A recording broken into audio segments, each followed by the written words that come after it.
Hey, Iris, I'm ready. I just set that there. Can you guys see this? Yeah. Okay. The freak is tagging. So my subject today is basically on tagging.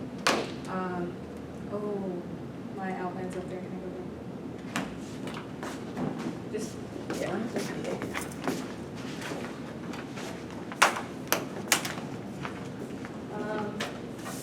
So tagging at its core is basically just graffiti art. It doesn't necessarily have to be good. It just necessarily has to look like you, which is why I also really like it.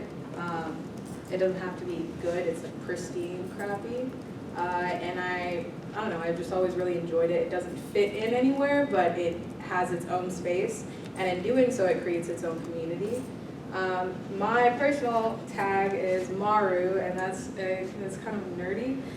It comes from like the anime Naruto, and growing up, my brothers and I really collectively thought of ourselves as Naruto, Shikamaru, and Choji, and that's where Maru comes from because I was Shikamaru. But yeah, in order to really get into tagging, you don't have to have any skill set, anything. You really just got to be able to find your own name. When you find your name, you want to keep it short and simple. It's a nice little tag. It's just you. It doesn't have to make sense to anybody else. All right, so what we're gonna do, basically, I'm gonna just show you. So today, I'm not gonna write anything big. We're gonna go with the word cat. And basically, I'm going to show you guys how to do a throw up. Now there's different types of graffiti style, but a throw up specifically is like the bubble letters you normally see, you know, like on trains and stuff like that, where it's all big. That's a throw up. And so in order to do so, actually I'm going to use a whiteboard. Cue your eyes this way. We're going to take the board, and you're going to write normally. You don't really have to make it crazy yet, so, user error. We're going to take the word cat and just write it out normal. That doesn't look like graffiti. Oh, boo, boo, boo. And what you're going to do on the outside is you're going to make it bigger. You're just going to take any specific shape. Now I like to utilize shapes because it kind of makes the whole process simpler. So with the C, I utilize a circle. With the A, we're going to utilize like rectangles basically. And we're just gonna go on the outside, and then that's also where you can add your own little flair. You know, you make it look however you want, whatever. Those are the rectangles, and then same with T. You're just gonna square it out or whatever. And since it's on a whiteboard, it's not gonna look great, but it's gonna look okay. And what you would do if you're using pencil, you just erase the inside, and then that's kind of where you get those graffiti letters.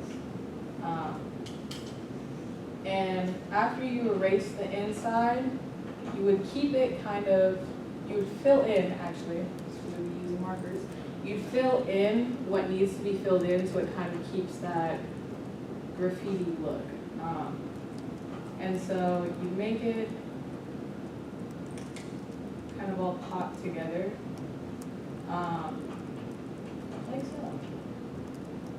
Now, with these, whenever you go about it, you want to fill in everything that looks fill-inable. So when I would draw it in, I don't have time to do this. I timed myself earlier and don't have time. So we're just going to keep going like this. And you're going to erase your lines when you fill it in with marker. And it kind of makes all the letters look really big, really weird. And so you're going to utilize shadowing. And that kind of comes with like 3D. And so with circles, and like these kind of circle letters, you go around the back end like this. And you give it that 3D shape. Same thing here, utilize those elementary school skills. You thought you were an artist, and you'd make like 3D buildings, Picasso, stuff like that. You just kind of fill them in, make them look a little bit better. Let's see. Oh, I missed this step. Anyways. You're going to want to mark down here where you want your shadow to kind of be. Like you're looking at it, and the sun's on this side, how's the shadow going to come down? So this right here, not it. But this down here, and you bring it down. Now, I brought markers and stuff like that, but I don't have time. And so you're gonna mark it in here, and that would look really nice, and then fill it in with a different color. Utilize different colors to kind of give that pop. And then afterwards, you go over it with black so that everything kind of boldens out. We're gonna stop looking at that and come this way again. And I'll show you like just an example. Now, specifically for me, I don't really practice throw-ups. That's not my style, but it's probably the simplest way to get into it. And so I practiced before I got here.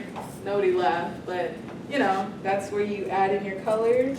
You kind of add in that shading and then you outline it with the black, make it pop out more. Me personally, there are a few different tagging styles. Me personally, I do Blockbuster, and that's kind of this like big spelling down here. And I really like to utilize acrylic paint markers. They're just fun too, when I'm stabbing the paper. That's because the push in it makes the ink come out. But yeah, so in order to have a tag, it's really just your own, whatever you want it to be, in whatever style. There are a few different styles. There's Blockbuster, throw-ups, and then there's straight, that's more readable. And then you've got murals, like the alleyway, near Caesar Hope. And then you got sticker tags, which are portable. You just stick them on anything, you write whatever you want. But yeah, you can always add some flair to it. The little tick marks, stuff like that, add your own drawing, make it your own. It's the emphasis here. But yeah, so you just write normal and then outline it, make it a little bit bigger, and then add your shadows, give it some depth, make it look better, and then just trace everything over with black marker, and then it'll look good, or supposedly. Always be sure to practice though, so it gets better.